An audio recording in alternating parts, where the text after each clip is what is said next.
Hello, everyone. My name is Ana Sanchez from MDPI's conference team, and I will be your host today. Welcome to the third live session of the first international conference on micro machines and applications. This e-conference is hosted online from the 15th until tomorrow, and is organized by MDPI and the journal Micro Machines.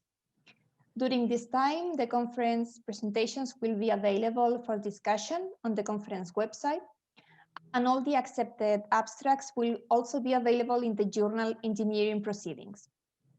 I would like to thank the conference chair, Professor Ion Stiharu, the conference committee, and the session chairs for making this e-conference possible, and also to all the speakers and attendees for participating in the conference. I would like to remind everyone that this session is being recorded. The recording will be posted and available as soon as possible on the conference webpage, alongside the upcoming live sessions of this e-conference. This webinar is also being live streaming on MDPI's YouTube channel, so hello to those of you watching us through there. I'll be sharing the link through the chat in a few moments in case you want to share it with anyone interested on it. Today's live session is chaired by Professor Ion Stiharu from the Department of Mechanical and Industrial Engineering at Concordia University in Montreal, in Canada. There will be 4 presentations today. Each presentation will be followed by a question time moderated by today's chair. So if you have any questions, please feel free to post them in the Q&A box that you have at the bottom of your screen at any time. That's it from me. I'll be handing the microphone to Professor Stiharu. Thank you for chairing the session, and everyone enjoy. Thank you very much, Anna. Thank you for the introduction, and I want to start with a good morning, good afternoon, and good evening from west to east, I believe. So the presentation, I mean, it's not a presentation, it's just another, a bit of food for thought. I wanted to bring up another topic today that might, ignite some interest in research. This is the environment erosion, the topic of the environment erosion, which is basically, we notice that is due to the industrial endeavor. Sure, nature has its own contribution to that, but mostly humans do the big job in here.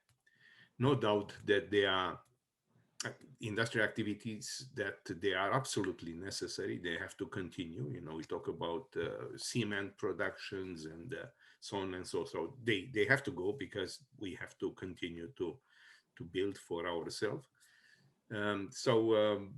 However, there are, I would say, some activities, they leave a bit more significant footprint on the environment. And I asked Anna to post a picture which shows a beach that is filled with plastics. I mean, I saw places like that, and it's really depressing to see that, we are so negligent with our own house, I would say. Micromachining is definitely capable to perform some changes such that some measurable footprint modifications should be applied to the environment. And I'm referring here to, first of all, size. I know that you might consider that as minor, but it's very important. Whatever we make, it's small and would be definitely easier to recycle to some extent, or to dispose those components. And another probably issue that might be a topic of interest in the near future is the selection of materials of such a fashion that they would become very easy to recycle. I'm talking about in MEMS.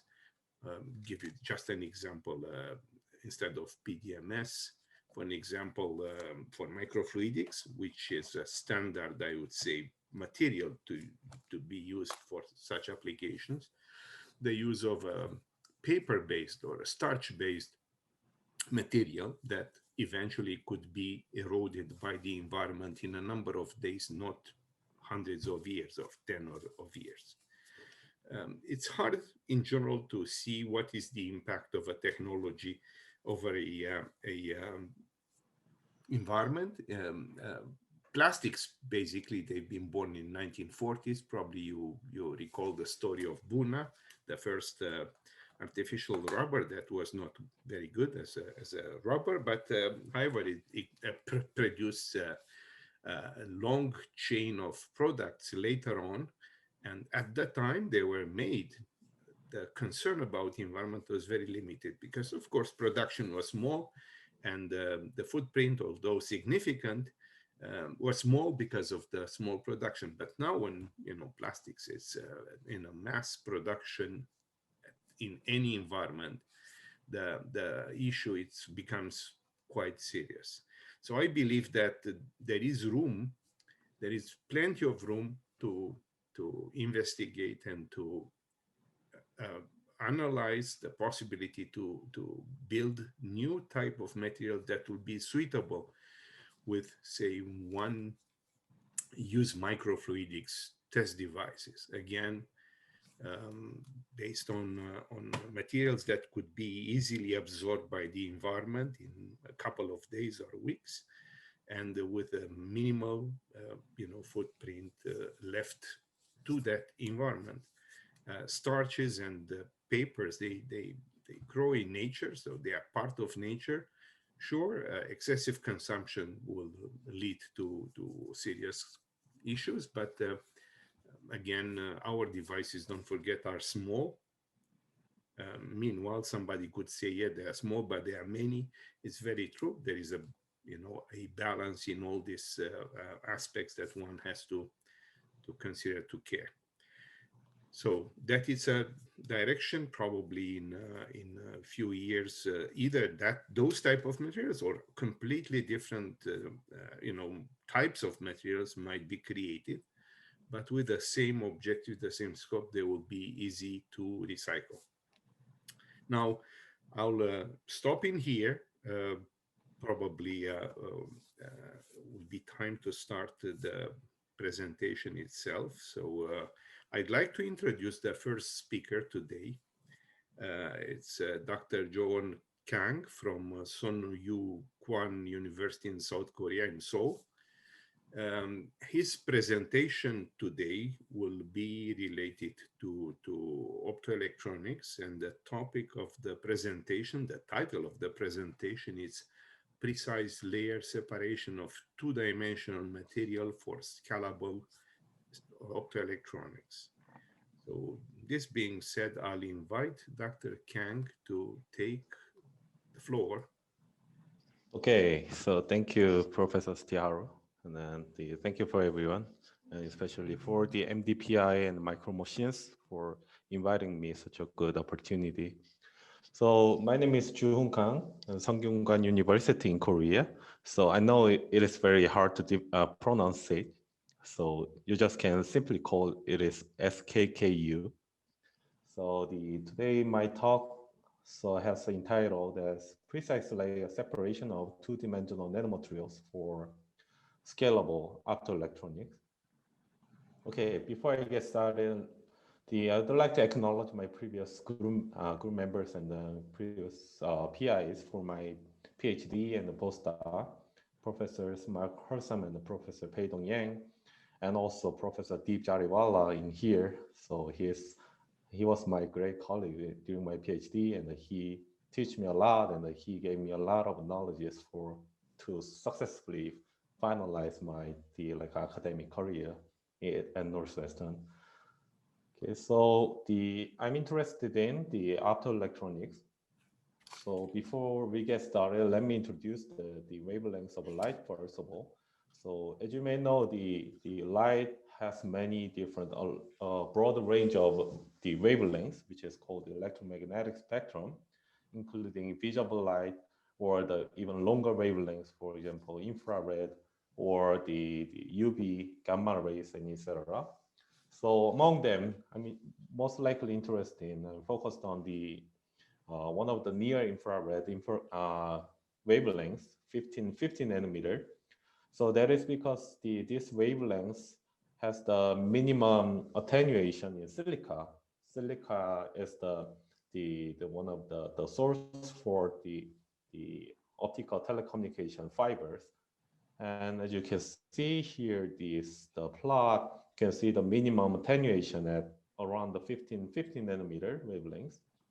And also we can call this at around the 15 nanometer is called as a C band between 1530 to 1560 nanometers. So we can, I'm focused on how can we generate or detect the NIR wavelengths, especially for 15 nanometer wavelengths. So based on this wavelengths, we can connect to each other in a long distance, the land to land, even the long distance, which is connected by this optical fiber underneath the sea.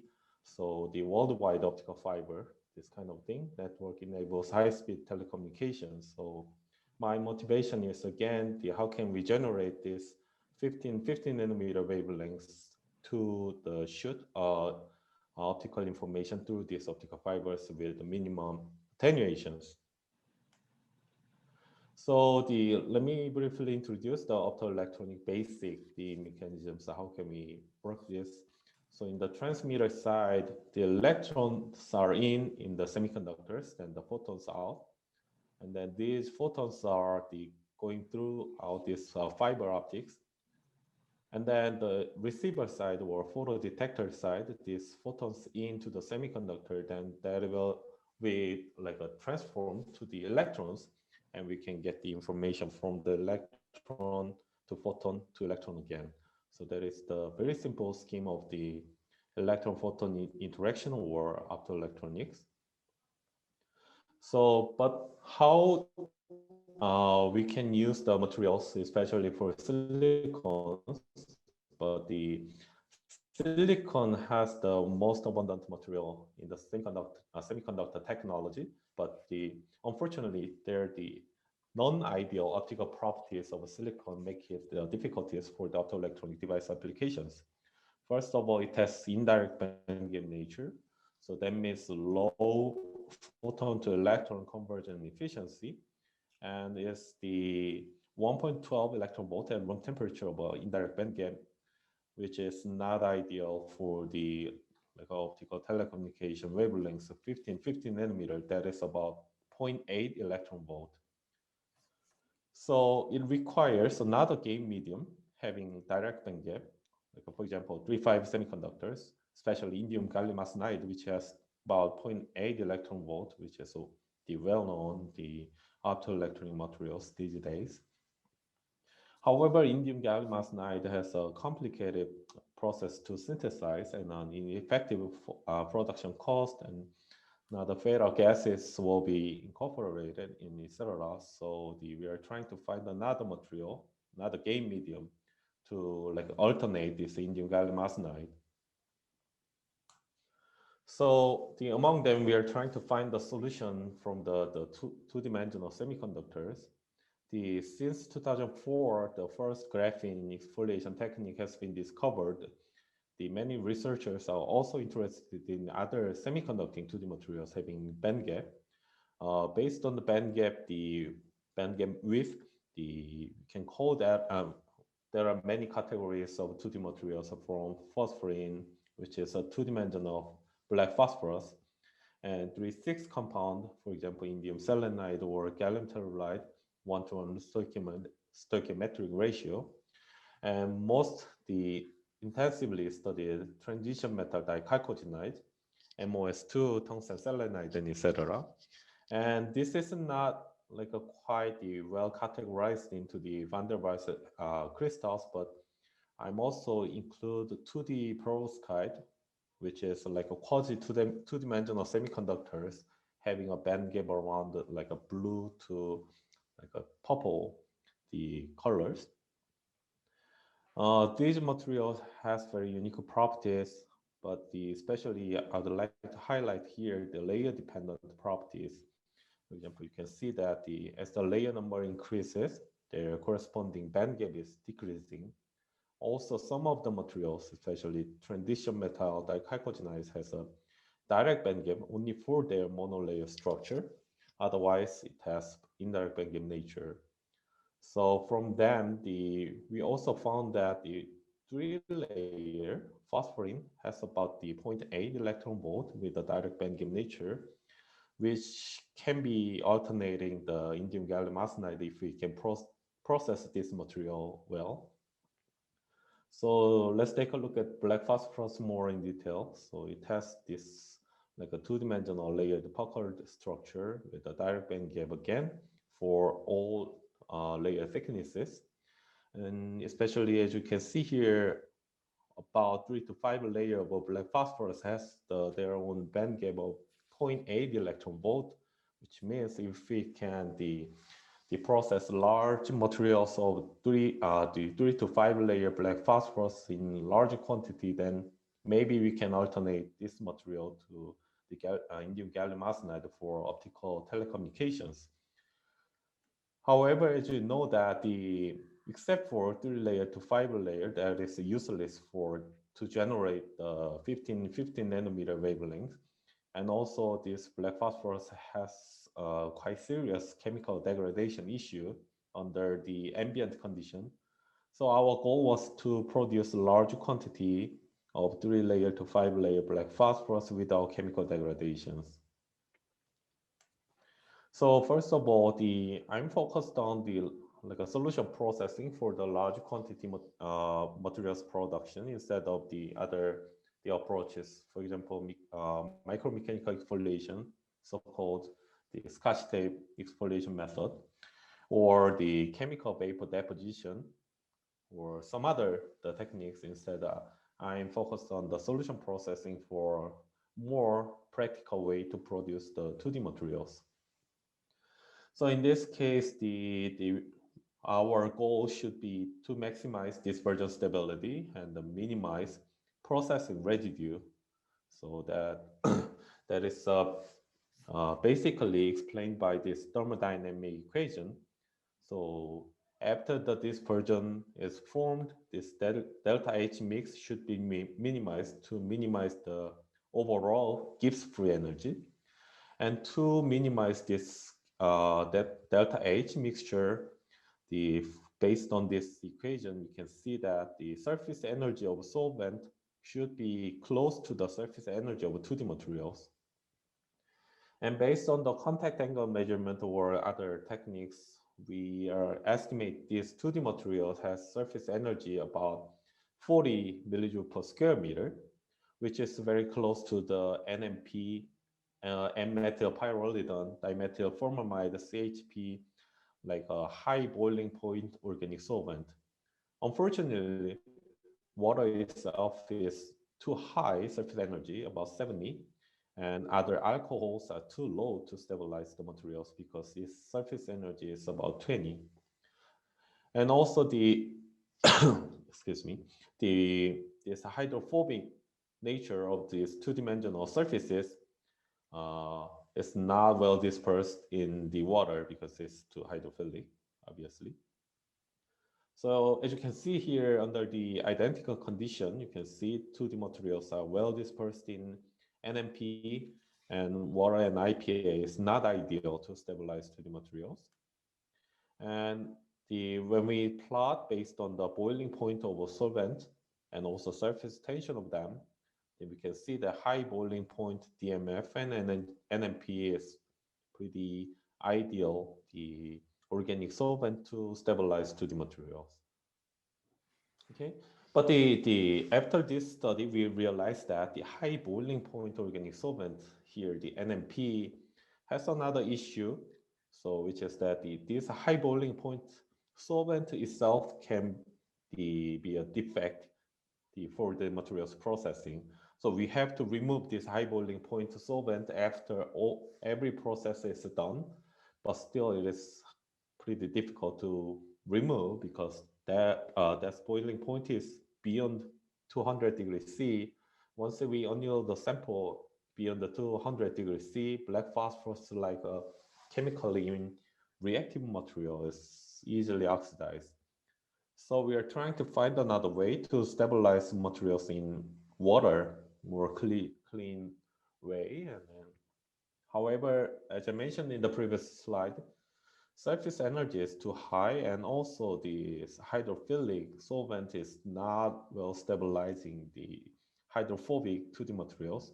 So we have to incorporate the surfactant, which is amphiphilic surfactant. Is like a soap when you wash your hand, oily hand, well, right? So it has the hydrophilic, the chain with hydrophobic chain, and here hydrophobic chain is stabilizing the attached to the 2D materials, and the hydrophilic chains are stabilizing this in the water well. So as you can see here, concentration based on the centrifuge speed, this black phosphorus in water with the surfactant is much more well stabilized than this first approach. So we are using that to like stabilize 2D materials in water-based system. But here, you can guess that this amphiphilic surfactant itself is also another like the residue, processing residue to stabilize and processing residue to maximize the material's intrinsic properties, especially the electrical or optical properties. So our last approach was that then why don't we make the two miscible solvent, water and alcohol together to tune the surface energy of overall dispersion. So as you can see here, based on the mixture, the concentration between ethanol and water, we can stabilize 2D materials. And we can see that when the ethanol concentration is about 60%, the 2D materials concentration is maximized. That is because in the previous slide, I already mentioned that water has the surface energy about 70, and some of alcohols has about 20. So when we mix them together, then we can tune the surface energy and maximize the 2D materials in the solvent. And also we can minimize the processing temperature. So we can gently anneal at around the 100 degrees C or below that to evaporate the solvent, base solvent, without minimizing the oxidation or chemical degradation of black phosphorus. Okay, so another issue we have to take care during the process was that the oxidation of black phosphorus. So how can we solve this issue was that in the water, before we use this water, we can purge it with the ultra high purity argon for like tens of minutes. Then we can minimize the oxygen content already dissolved in the water, and then once that is minimized, then we seal this solvent system and do the rest of the process identically. And then we can get the fuel layer phosphorus dispersion, as you can see here. So to evaluate the chemical property, so we initially evaluate with a microscopic analysis to see the purity of this processed black phosphorus, and also see the chemical analysis based on the XPS analysis. You can see that this POX, which is oxidized phosphorus, has minimized after the process is done. And below is the BP black phosphorus crystal as a control sample. And also make the individual sample, the transistor, to evaluate the electrical properties. As you can see here, it shows the pretty stable, the p-type behavior or ambipolar behavior with the nominal, the electrical properties compared to the micromechanically exfoliated black phosphorus. And lastly, we measured photoluminescence in the solution phase. And as you can see here, from the solution itself, we can see the peaks simultaneously. As you can see here, the monolayer peak corresponds to about 900 nanometer. and bilayer is subsequently about 1200, and 3-layer plus means 3-layer to about 5 layers has the broad like a peak formation at centered at around the 1410-ish. So here the optimistic thing was that this 3-layer plus peak is overlapping at around the 15 nanometer wavelengths, which means we can generate the C-band wavelengths as I introduced in the earlier for the optical telecommunication wavelengths applications. Okay, so based on this solution processing, we can maximize, our goal was maximize the dispersion stability. And as you can see here, most of the 2D materials can be stabilized in these miscible water and alcohol-based systems. And however, here the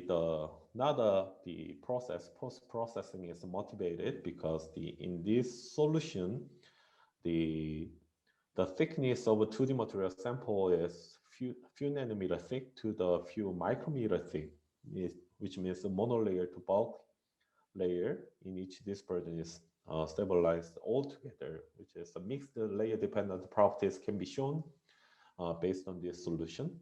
So the goal was that then how can we extract targeted layer thickness? For example, if we only need the monolayer, or if we only need 3-layer to 5 layers of sample in large quantity, then what we can do for this. Okay, so again, the black phosphorus in amphiphilic surfactant with water, after the AFM analysis, we can see the thickness distribution is monolayer, 1 nanometer thick to about 10 nanometer thick samples. But here we only need 3 to 5 layer thick the samples. So how can we extract them in large quantity?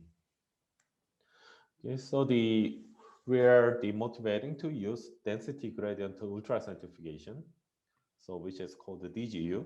DGU is originated from the microbiology to separate certain organelles from the entire cells for further analysis in detail. And there, such small organelles, buoyant density is pretty comparable to the carbon nanotubes and 2D nanomaterials. So we can directly apply this technique to the layer separation of 2D materials. So based on their buoyant density differentiations. Again, as I mentioned before, as synthesized this MOS2 dispersion in water-based system, there are monolayer to multi-layer thick samples are included in here altogether simultaneously. And here the motivation, again, why we are interested in only monolayer of MOS2 was, as you know, the monolayer has direct band gap nature, so their photoluminescence efficiency is much higher than the other layer thicknesses, as you can see here. So we are trying to sort out the monolayer of MOS2 first of all, based on the buoyant density. So simply, there are two different types of density gradient ultracentrifugation. The left side, you can see the sedimentation-based DGU, which has a lower speed, which requires a lower speed at a certain amount of time. However, this is you place the sample on top, and there is a density gradient. And during the centrifugation, the materials are sedimentating based on their size or their weight. So you can use this sedimentation-based DGU for separating based on the weight. So, or the size sorting is. However, for this isopycnic DGU, which is working based on the buoyant density, so which enables separation based on the density or thickness of the materials. It requires much higher speed, for example, 40K RPM, or long running time, like tens of hours, compared to this several minutes of sedimentation DGU. But this enables layer separation of 2D materials. So I'm going to use this isopycnic DGU for layer separation of 2D materials. So before we get started, we have to roughly estimate if this technique is working for 2D material separation or not. So we have to make a simple model, like this structural model based on the MOS2, monolayer MOS2 with this surfactant, this like a polymeric surfactant. And then as you can see this plot, based on the layer numbers, you can see the buoyant density is changing, gradually changing, and then hopefully we can get the layer separation after this density gradient to ultracentrifugation process.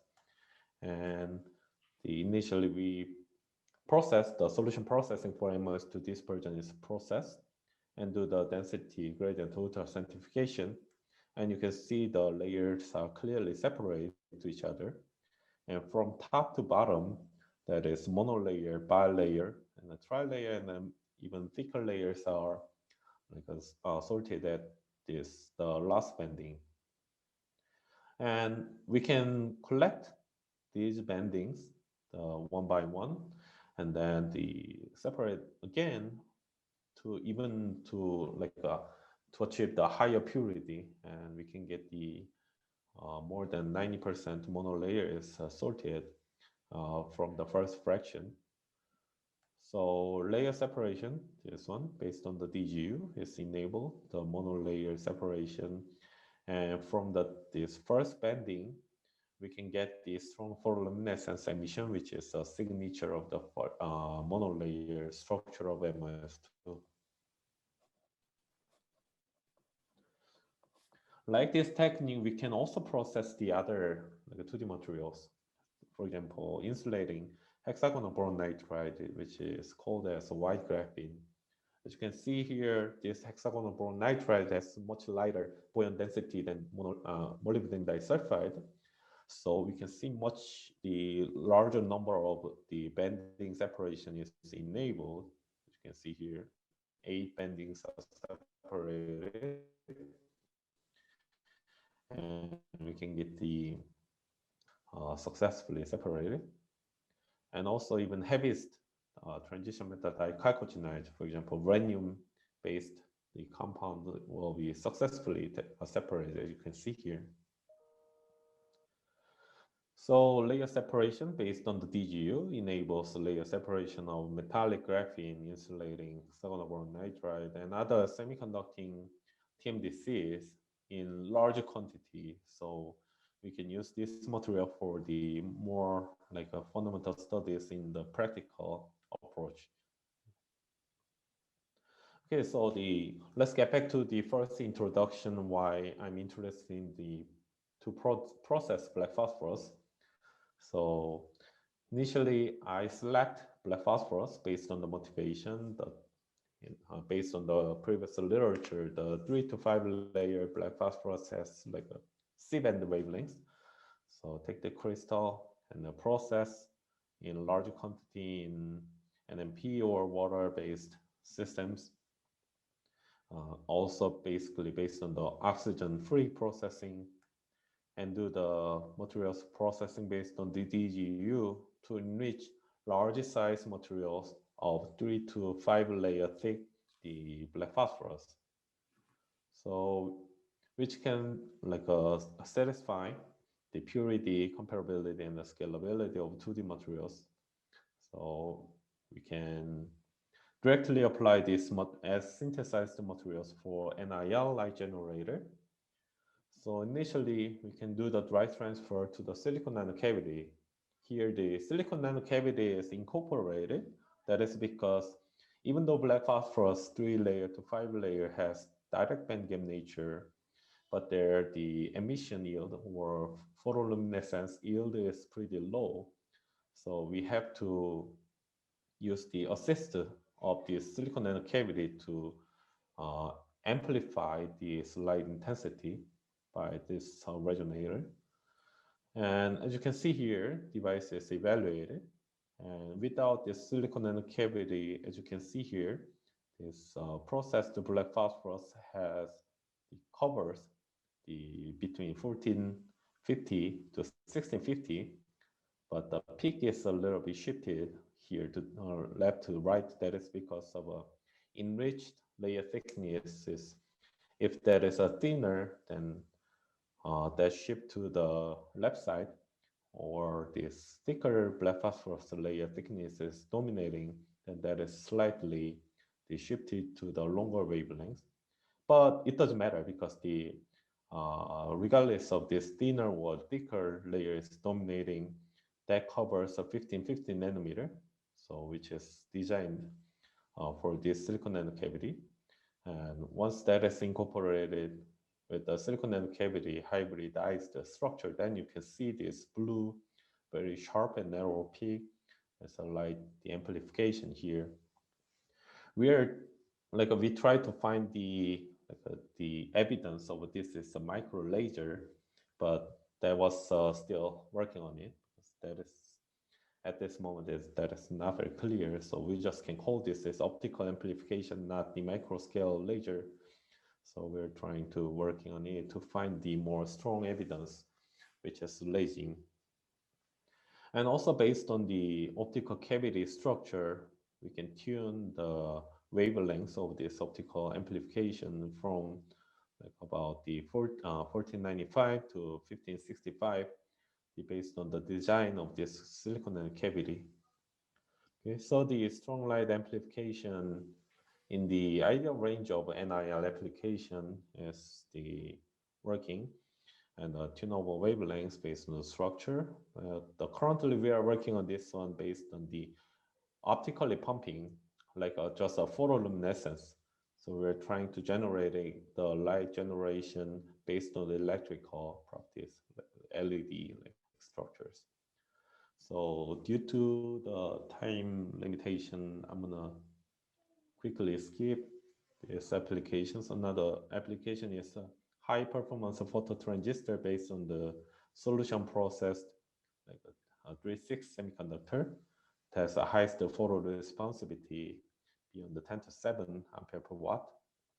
And also we are trying to make a thin film based photo detector like this thin film structure, and then make the photoconductor type of photo detector, and which is working pretty well. And another type of 2D material, which is a quasi 2D the semiconductor, reduced and purple phase perovskite. And let me quickly skip it. That is motivating another approach, the electroluminescence generation of this black phosphorus hybridized with the silicon nanocavity by electronically, that the optically pumping. So we are applying this technique for this black phosphorus, the silicon nanocavity hybridized structure to generating the 15 nanometer wavelengths based on the electrical, the power generation. Okay, so this is a summary of my talk, and thank you for your attention. And if you have any questions, feel free to send me a message or just directly ask me. Thank you. Thank you, Dr. Kang. Quite interesting talk. It's true, we are a bit tight, but I checked question and answers here. It's nothing to report, and I'll just make a remark. Very many years ago, I did work with the molybdenum disulfide, and I didn't know that this material could be so, I would say, useful and really in small amounts in applications like optoelectronics. Yeah. I believe that our research is getting closer and closer to the molecule, to whatever happens at the molecular level. We try to get into the human cell and understand how the cell works, and we try to do things exactly as the cell does, in a very natural way. So it's a great direction, yeah. Oh, yeah. Great, yeah. Thank you. Okay. Joohoon, can I ask a question? Yeah, of course. Please go ahead. So I wanted to ask about the application of black phosphorus based lasing that you alluded to. Maybe you could comment on, for lasing, you would certainly need high emission efficiency. What do you think is going to be more important in the domain of black phosphorus? Is it going to be the monolayer based or few layers based? I mean, because I would think that the external quantum yield would be different for both cases. Yeah, that's a great question, because at that moment we are like a solution processing based on the ultrasonication. So that makes the sample, as synthesized sample, very small and tiny. So that is not well covered onto the every silicon nanocavity structure. So currently I'm working on the approach to exfoliate materials more efficiently. Okay. Then that makes the exfoliated nanostructures like a micron scale compared to the previously ultrasonicated few hundreds of nanometer scales. So that enables spin coating or any other inkjet printing. Most of the printing processes available to uniformly cover everything onto the silicon nanocavity. So we are expecting to see more the obvious evidence for the lasing, the mainly LL curve, light in, light out curve, and there should be show some kink for the stimulated emission and the the lasing, right? So, so that is what we are expecting to see. So I'm currently working on that. So okay, yeah, an interesting feature. So yeah, okay, it's fine. So thank you very much. We exceeded a bit the time. We thank you very much, Dr. Kang, and we hope to see you in next conferences with updates on the work. And we have to move on to the next speaker, which is Dr. Sébastien Balme from the University of Montpellier in France. So he will speak about single nanopore for sensing protein assembly. Wow. Okay. So Dr. Balme, have the floor, please. Thank you very much. So thank you for this invitation to present my work about single nanopore. And today I will present part of my work about the sensing protein assembly. Just a brief history about the single nanopore sensing. The basic principle is the one of a counter created in 53, and the idea of this experiment is to measure the volume of particles inside the fluids. And 30 years ago, around, the Kasyanovitz and collaborator showed that it was possible to detect a single strand of DNA through a protein, transmembrane protein. This is alpha hemolysin. And when they record the current blockade here, they are able to discriminate different kind of homopolynucleotide. And a couple of years ago, there are Oxford nanopore. There's the nanopore sequencing on the something like USB key size. So, but in my group, we developed some similar approach, but we work mainly on the solid state nanopore and polymer nanopore. And we designed two kinds of pores. The first one is a drill on the film on the polymer, typically polyethylene phthalate. And the length is a micrometer scale. And we open the pore from a couple of nanometer to 100 nanometer. And this technique is split in two parts. The first is irradiation of a polymer film with heavy swift ion beam accelerated at 9 mega electron volt. And this ion creates damage in the materials, and we reveal the damage using alkaline solution. And depends the experimental condition, we can obtain a cylindrical pore, conical pore, or bullet shaped pore. And you have some image here. This is a conical nanopore. The second kind of pore are obtained with silicon nitride thin film. In that case, the thickness and the diameter are in nanometer scale, and the aspect ratio here it's between 0.1 and 10. So, and to obtain this pore, we have two methods. We drill with the TEM or FIB or with the electrical breakdown. And depending the size of the pore, the size of the small aperture here or here, if you are below 10 nanometer, it's convenient to detect unfolded polymer. And about from 10 nanometer to 20 nanometer, you detect folded polymer or proteins or small oligomer. And if your aperture is upper than 100, you can detect a virus or larger nanoparticles.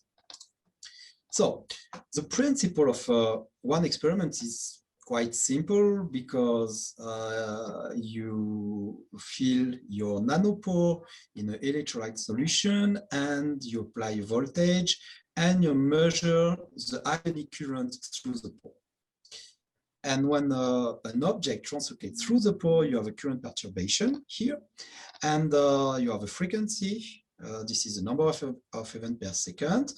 And usually the current blockade are characterized by a time, the dwell time here, and an amplitude. Typically, if you work with high concentration of electrolyte, you can neglect the Debye distance here. And when the particle translocates through the pore, you obtain a current blockade, and this current blockade can be is more or less a function of the diameter and the length of the pore. This is the volume of the pore and the volume of particles and some geometrical factor. Now, if you take a conical nanopore with the same at high concentration, and when you add an object, a non-spherical object, translocate through the pore, the resistance is also depends on the length of your object, the radius of your object, and the pore. And another interesting thing is if your pore is unsymmetrical, the slope here and here, this is the slope on the entrance on the large opening, and the slope and the exit from the small opening are dissymmetrical. So now why we want to investigate protein aggregation is because some kind of protein are able to auto-aggregate in a certain condition. This could be some oligomer with more or less the same structures and native state, or amorphous aggregate, and in a certain case, the aggregation give orderer fiber in a beta sheet structure, and typically this is an amyloid-like or prion-like structure. And if you consider the amyloid beta peptide or protein tau, these structures are involved in neurodegenerative disease. So the main problem is when the aggregation starts, you have a lag phase here, and during this lag phase, you have a mix between a lot of kind of oligomer, amorphous oligomer or structural oligomer. And after that, you have an elongation phase when you have some protofibril, and after you have the fibril. The problem is, if you want to obtain an information about the size and the shape, you need to use microscopy. If you want information about the kinetics, you have to use fluorescence using intercurrent agent, or you can use some other spectroscopy techniques like diffusion plate scattering. But the thing is, okay, if with a single nanopore we are able to measure the size of an object and the shape of the object, we can obtain with a single methods two information: the kinetic of growth and the morphology of the aggregate. So, and the problem is how we can characterize the passage from oligomer to fibril using a single pore. So you have different examples in the literature, especially using a nanopipette from Kaiser group here. They show that the amyloid fibril from lysozyme, or Yintaolong groups in Nanjing, they show the aggregation of a beta peptide. But the main problem is when you have some fibril or oligomer of protein, they are more prone to adsorption on the nanopore. And typically, when you have your amyloid inside the pore here, you clog the pore. You have an example here with a beta peptide, or another example here, and your current fall down, and your pore is clogged, and it's totally impossible to measure the translocation. So several years ago, we have shown that we have took a lysozyme, and we have produced some oligomer and denaturated monomer by heating at pH 2.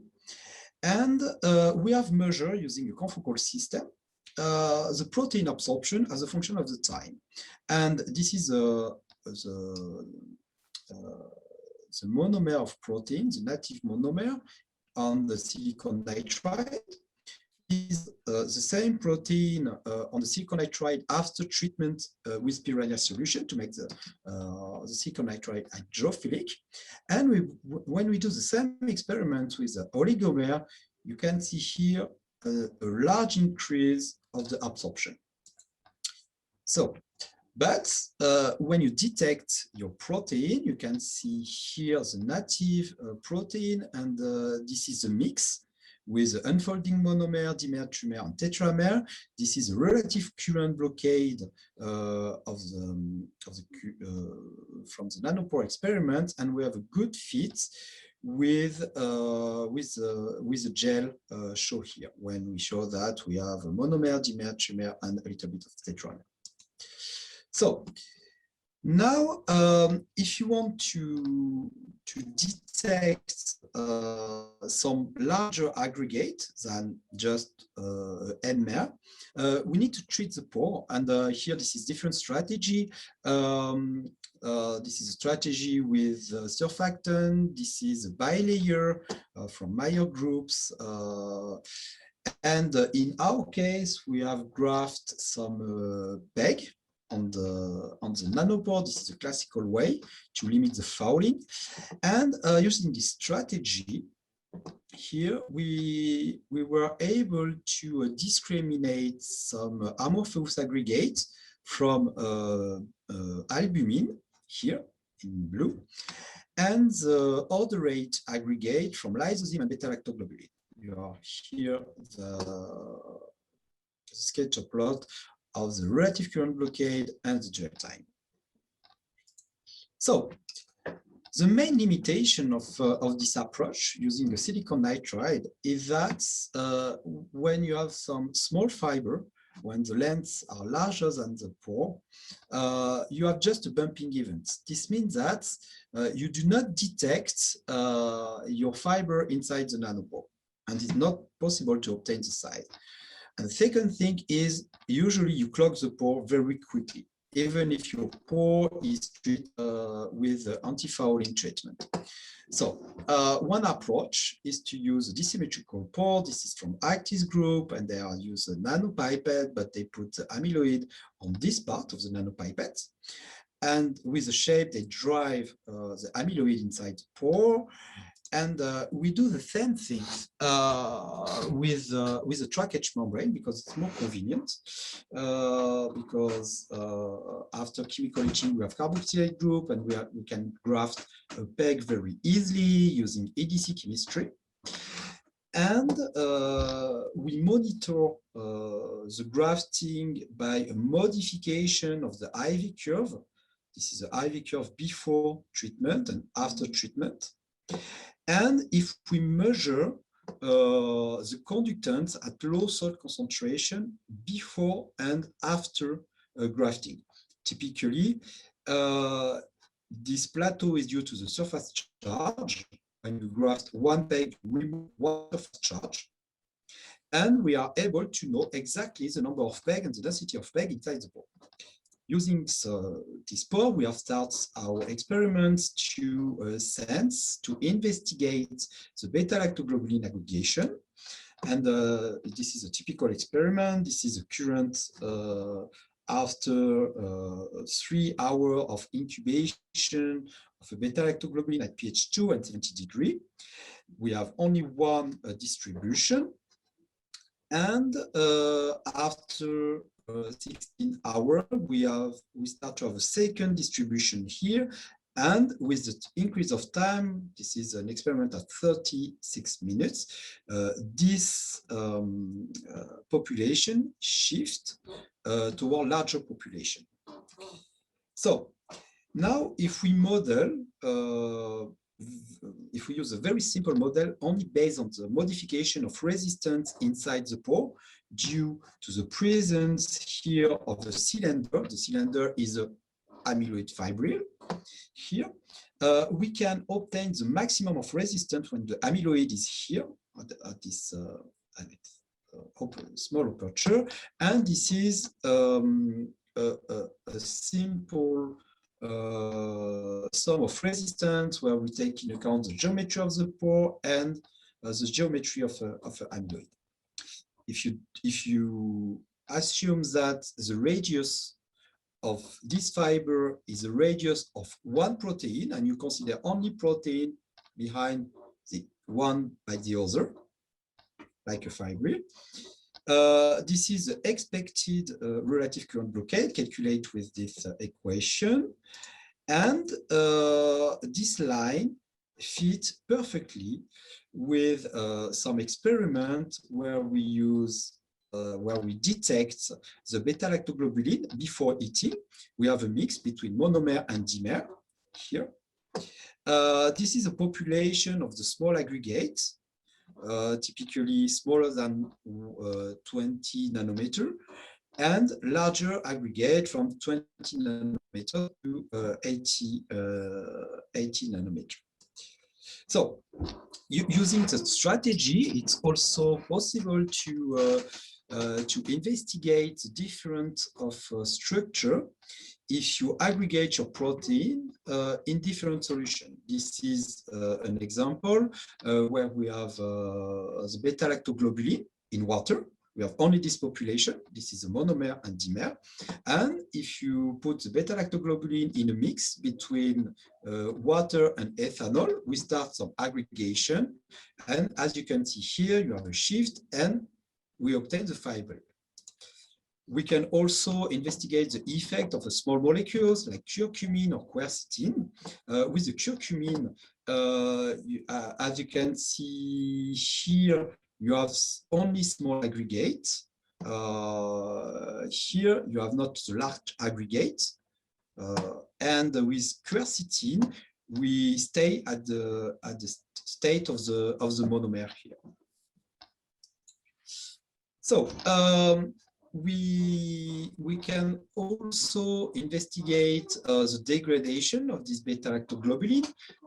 Typically, if you make a degradation by the pepsin at pH 2, first you have a decrease of the current blockade here. You obtain one population. This is very small, and after that you obtain all the peak and the other population of a fiber after more than 2 hours.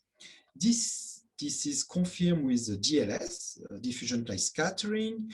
We have a decrease here because the size of the aggregate decrease and decrease again. This is a plot of the relative current blockade as a function of the time of degradation. As you can see here, this is the decrease and the increase. And this is due to a seed phenomena that is very well known in the amyloid. This means that when you cut your amyloid with the pepside, you cut in the hydrophobic zone of the protein, and you create some seed.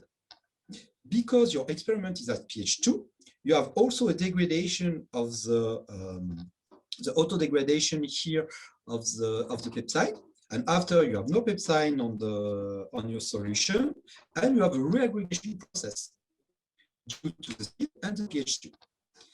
if you do now the same experiment, but using a trypsin at pH 9, the trypsin cuts the amyloid in a hydrophilic zone of the proteins. And with the pH 9, we have no reaggregation process. You can see here by diffusion by scattering and the nanopore experiment that we have only a degradation of the beta-lactoglobulin. So now, to finish, we have also investigated the kinetic of the protein tau aggregation in collaboration with the Hans group in Santa Barbara. And the idea here was to evaluate the impact of the mutation. It's proline lysine at 301 peptide amino acid. And we have accelerated the aggregation using heparin. So this is a classical THT test, and we remove some sample at different time here, and we detect using a nanopore system. And as you can see here, for the wild type, we have a lag phase here, and after we have a first population, this population grew up, and we have another larger population, and after 307 minutes, we have only one population of a very small molecules, a small aggregate. This is due to one thing. When we detect using nanopore, we have two limitations: the size of the aggregate and the concentration and the constant of diffusion. This means that when you have a process of aggregation, you see only the aggregate in pores, because when your aggregate becomes too large, they cannot enter inside the pore, and the concentration are very, very small, and the coefficient of diffusion is very slow. This means that if you want to detect one thing, you need to wait 1 or 2 days, because you are limited by the diffusion process. Now, it's very interesting to say that with the mutant, the first population here grew up faster than for the wild type. And after we have the two population, and after we have like a stationary state with the two population, then you can see here with two plateaux. And we can determine the kinetics. But the interesting thing is the mutant is more prone to the autofragmentation process. This means that the amyloid grow faster, but due to autoaggregation, you have continuously some small aggregates that you can detect inside the pore. And this is one of assumptions about the toxicity of this mutant. And now, if we analyze deeply the fluctuation inside the event, this is an event, when the current is here, we have an amyloid inside the nanopore. And for the mutant, we have some noise, but it's a classical noise from our experiments, it's the electronic noise and the thermal noise. But you see that we have a huge perturbation inside the current blockade here for the mutant. And this current blockade, this current perturbation could do in two phenomena, the autofragmentation inside or the flexibility. So now it's time to conclude about our work. As you can see, we are able, using a nanopore system, to have an information about the kinetic of growth, and especially the lag phase here, we are able to differentiate different kind of population. And now we work to investigate more deeply the signal, and especially to have some information about the flexibility and the autofragmentation inside the pore, and improve the resolution, especially with a new kind of nanopore design. And we have started also to use a learning machine to improve the data treatment. So now I would like to thank my group and my collaborator on the different projects about the nanopore setting. So thank you for your attention. Thank you very much, Professor Balme. Very interesting talk, and I have few thoughts coming from here. So I'd like to ask the audience and participants to ask questions if you have any, please. I'd like to ask you a question then. The material that you use, it's silicon nitride, I assume, right? Yeah, we use silicon nitride and the polymer nanopore. And for the conical nanopore, we prefer to use a polymeric pore because it's more stable than silicon nitride. I see. Okay. That's very interesting. So may I ask you how you make the pore? Which one? With polymer or both? Any type of pore, eventually conical or Okay.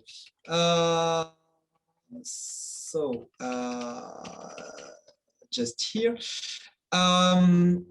Typically, first for the conical pore inside the polymer, we use an irradiation at the GANIL. You can use the same as the GSI in Darmstadt. And right. And after we open the pore with NaOH,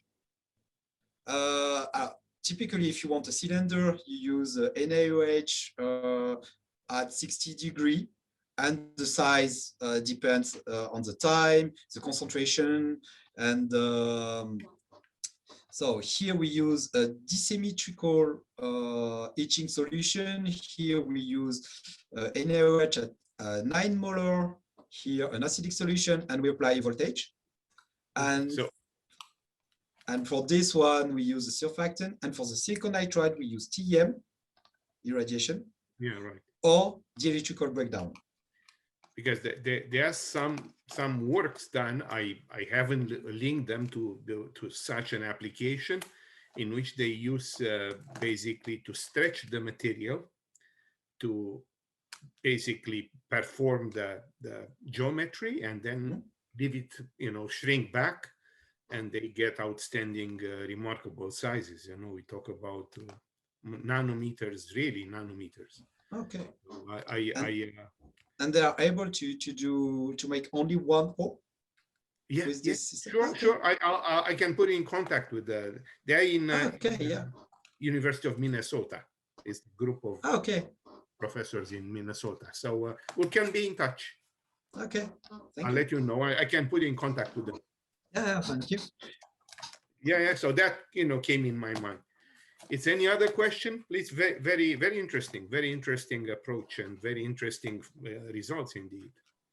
If it's none, because I don't see any hands up, I don't see any questions posed already, I would proceed with the third presentation of Dr. Deep Jariwala from University of Pennsylvania on heterostructure for advanced logic, memory, and photonics. And now I could see the connection with the work of Dr. Kang somehow. And, the knowledge in the field. Please proceed, Dr. Jariwala. Right. Thank you, Professor Stiharu, for the kind introduction, and for the organizers for inviting me to this great conference and giving me this opportunity. So I hope everybody can see my screen, and I will be talking, as was introduced, about advanced logic, memory, and photonic devices.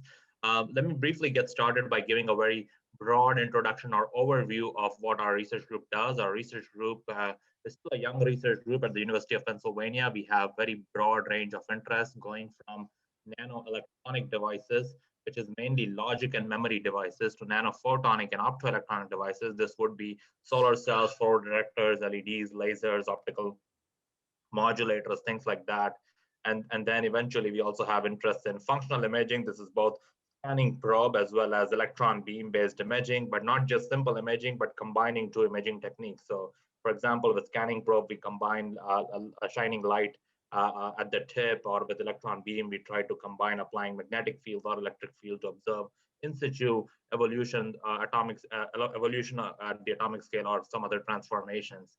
And finally, we also have some work in growth and synthesis of two-dimensional semiconductors, mainly chalcogenides at the moment. What I'm going to do today is mainly just focus on these two areas, because this is the electronics and photonics areas. I have a lot of results to present, but let's see how far I can get. Otherwise, I'll just cut short and then with the conclusion. So the way our group tries to think about electronics is looking at the two grand challenges in modern classical computing. I'm not talking about quantum computing. I know there is a lot of interest, a lot of hype, a lot of money and the news around quantum computing, but we're still focused on classical computing because there are really big challenges to solving classical computing. And one of them is power consumption. Right? As we are shrinking our electronic devices, the power consumption or power density per unit area inside devices is increasing, and this is not good because it's going to melt your processor. Right? This is very clearly evident from the amount of idle state power in watts of each evolution or each generation of processor evolution. The second major problem that we want to solve in classical computing is dealing with vast amounts of data. With the internet revolution and wearable devices and Internet of Things around, we are generating so much data that processing that data has become a huge problem. This is becoming a very, very energy inefficient process. And at the core of this lies a latency between the memory unit in processors and logic unit in processors. And this translation of data between the memory and the logic unit is becoming slower and slower because of the amount of data involved. This is popularly known as the von Neumann bottleneck. And several approaches have been proposed to overcome this bottleneck. One of them is using neuromorphic computing. Right now, we are not going as far as neuromorphic computing, but we are making devices, very compact memory devices that will eventually enable neuromorphic. So why is this important? I already alluded to you in the previous slide, and Professor Stiharu also mentioned in his opening comments that we have to continue human progress, but not at the expense of our home or the environment. The energy consumption based on just internet technology and computing that the humankind is consuming or requiring is just enormous, and it is rising at a near exponential rate. And so if you look at the energy that, if you look at this particular chart, what it tells you is that by 2030, 20.9% of the total electricity produced by humankind would be required for IT and computing applications, right? And if this continues, if the trend continues, it is likely that by the year 2050, all of the energy or all of the electricity that humankind produces would be required only to drive our computers and internet devices. This is clearly unsustainable. We are going to burn out our planet if we continue to consume that way. But at the same time, the need for IT and more mobile phones and more handheld devices is not going to go away. So how do we make our communications, our computations, our consumption of electricity, especially with related to computing and communication, more efficient? That is the bottom line, right? And so we have come a long way already, right? If you look at 1947, when the first Bell Labs transistor was invented, or even before that, when my own department made ENIAC, the first electronic numerical integrator and computer, they were run on vacuum tubes, right? And they were so power hungry, that entire city's power had to be shut down just to operate one computer. So nobody ever thought that computers were going to be scalable. They were going to be so scalable and so power efficient that everybody owns 5 of them. Right? One in their watch, one in their phone, one in their iPad, one in their desktop, one in their laptop, right? But this has become possible. And the reason it became possible is because of translating switching into the solid state, into semiconductors. Once that was achieved in 1947 at Bell Labs by John Bardeen, Walter Brattain, and William Shockley, who were also awarded the Nobel Prize for the same, it was very clear that if you keep shrinking the semiconductor, you can keep making more and more power efficient electronic switches. At the same time, also quadruple the amount of computations you can do per area of the chip. And that set in motion what we know as Moore's law, right? And this Moore's law has seen this exponential rise in number of transistors that you can pack. At the same time, the gate lengths have continued to rise. We are today at 10 nanometers in transistor dimensions, and we are packing about 3 billion transistors on the chip. So all this is great. But again, we are hitting this power bottleneck. Now it's a different kind of power bottleneck. We have too many computers. And at a per computer level or per computing operation level, we are becoming more and more inefficient as we try to increase performance higher. So what drove this earlier revolution? What drove this earlier revolution was really, again, at the materials and interfaces level. And I like to always quote this great quote from Wolfgang Pauli, which is, God made the bulk surfaces were invented by the devil, right? So the silicon surface, or the surface of silicon, was the most important one to optimize, and that has been optimized to death for about 30 to 40 years. And because of this optimal generation of the oxide semiconductor interface, we have been able to scale down our MOSFET technology to bring it to the sub-10 nanometer level, right? And so this engineering of passivated, defect-free surface and interfaces have always been critical to semiconductor electronics as well as optoelectronics, right? And so what happened is around 2004, 2005, when 2D materials were first discovered, of course, there was a lot of excitement in the physics and condensed matter community because of graphene, which had exotic quantum mechanical properties, namely the anomalous quantum Hall effect. But very quickly, engineers and material scientists realized that now we have a class of atomically thin materials that are freestanding, stable, and already passivated. Unlike silicon, they don't need additional passivation, and they are all surface materials, right? So this was a boon to the engineers and material scientists and device scientists to start making devices now without worrying about optimizing the interface. And this gave to the birth of field of van der Waals electronics, where you can start stacking arbitrarily thick different flavors of electronic two-dimensional materials, one on top of the other, to make entirely new class of devices with novel performance or performance that would beat silicon, right? But, and this was possible because, again, there is no requirement for interface passivation, there is no requirement either of lattice matching or crystal structure, right? And so the real question is, if we have this broad class of materials that do not really require interface passivation, yet they can exist in a very thin shapes or very thin form factors, can they provide any unique advantages to post-Moore's law electronics and help us solve this energy consumption as well as scaling problem? Right? So this is where our group tries to think about it in great detail. Our view is that two-dimensional materials alone by themselves will not be able to solve the problem. Okay, we have established a $1 trillion industry based on silicon and other 3-5 semiconductors. They are here to stay. You cannot just ship them out or phase them out overnight. The key to, however, integrating these new materials and exploit their properties in new electronics and optoelectronics is to integrate them with three-dimensional materials. So you have to marry these two classes of materials into interesting new devices, architectures, and sort of assemblies to take advantages of the two. There are many reasons to do that, both at a fundamental level and applied level. At the fundamental level, you have very nice electrostatic gate tunability of the two-dimensional materials, which you don't have in three-dimensional materials just because of their bulk nature. Second, you have very great substitutional doping control in 3D materials. We know we can dope silicon, germanium, gallium arsenide, gallium nitride very well, P-type, N-type, with different doping concentrations that we want. This is, however, very difficult to do in 2D materials. We haven't quite figured that out yet. And finally, you can take the advantages of both these worlds. If 2D materials can themselves form at the surface of a 3D layer, passivated, the interface engineering part, even from the 3D side, is gone. You can take advantage of the two by marrying them together. So this is what our group has been looking at. We have been trying to integrate 2D semiconductors with silicon, 3D silicon. Silicon, of course, is the mother of, or the dominant the material in all of the semiconductor microelectronics today. And so we've been trying to make switches combining MOS2, which is a 2D semiconductor, with 3D silicon, right? And so the way we do it is that we take a piece of MOS2 crystal, put it on the silicon wafer, make sure that we make a contact with the silicon wafer only in a selected pre-patterned area, and the rest of the area is passivated. Here are some of the optical electromicrographs of the devices. Here's a band diagram showing that you can form a very nice p-n junction. Here, the silicon is degenerately p-doped, right? This is a control that we can have in our hands. And MOS2 is naturally lightly n-doped as you get from the crystals, right? And so what you see over here is that because silicon is degenerately p-doped, you have all of the depletion width essentially residing in the MOS2 layer. And now, as you apply a gate voltage to the MOS2 layer to electrostatically tune it, you can tune this depletion width and actually eventually also introduce tunneling. Right? And this tunneling FETs is what we want to go after essentially, because these are the ultra low power switching operation that you can get from tunneling.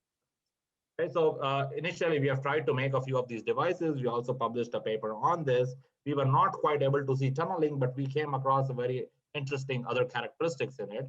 Namely, of course, that silicon and MOS2 forms diodes together. They can function as diodes, but not just simple diodes. These diodes can be tunable as a function of gate voltage. Okay, and then if you can fix the drain voltage at a particular point under reverse bias, you can also operate it like a transistor with very high on-off ratio, right? So in short, what you can get is that there is the same three-terminal device that can be a tunable diode because it shows tunable rectification ratio by orders of magnitude. It can be a constant current source if you fix the drain voltage on the forward bias side, and it can be a logic transistor if you fix the drain voltage on the reverse bias, right? So in many ways, it's serving sort of the combined function of sort of a bipolar junction transistor, field effect transistor, as well as a tunable rectifier. Now, 30, 40 years ago, there was a concept known as diode transistor logic. Currently, we are working on the transistor logic concept. But the diode transistor concept logic concept was abandoned because diodes were not tunable at the time and they were slow. But now if you have the same device performing the function of both diode or transistor, depending on the voltage you apply, we are thinking of bringing back the concept into fully reconfigurable diode transistor logic or transistor logic electronics. This is something that we're working on moving forward. I would also like to mention that our goal of actually achieving sub 60 millivolt per decade sub threshold, which would lead to ultra low energy or ultra low power electronics, is also coming true. And this is still preliminary data. It has not been published. What we have been able to do is make junctions out of functionalized selenide and silicon. And what we have seen is that the sub-threshold sink, which is this slope over here, has fallen below 60 millivolt per decade. 60 millivolt per decade is the thermodynamic limit, right? And the thermodynamic limit for regular transistors. If you're undergoing tunneling phenomena, then this should go below 60 millivolt per decade. And the steeper this slope is, the smaller amount of voltage you will need to switch the device on and off. Right? Ideally, it should be just a flat, perpendicular line, so a line parallel to y-axis, but that's not possible. That's very idealistic. But the steeper you get, the lower amount of power you're going to consume. And so 60 millivolt per decade is, or 65 is what industry has today.